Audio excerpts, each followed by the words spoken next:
நேத்து டாஸ்மாக் ஊழியர்கள் போராட்டம் பண்ணாங்க. அவங்களுக்கு சம்பளமே 11,000 தான். பாவம். கஷ்டம்தான் மாசம் 11,000 வருது. அதுக்கு நீ 10,000 திருடுவியா?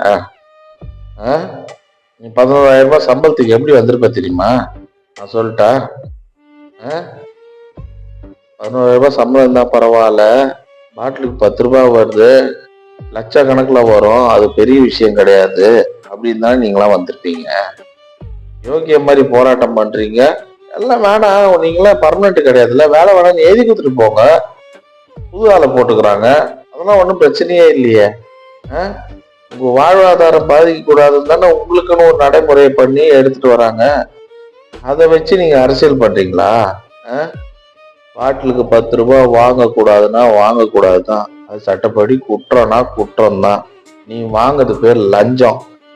என்ன அப்படி இல்லைன்னா பாட்டில் கடை வாசல், உங்க கடை வாசல்ல கட்டிங்க்கு 10 ரூபாய் நிப்பானுங்க பாரு, அவனுங்களும் நீங்களும் ஒண்ணுதான்.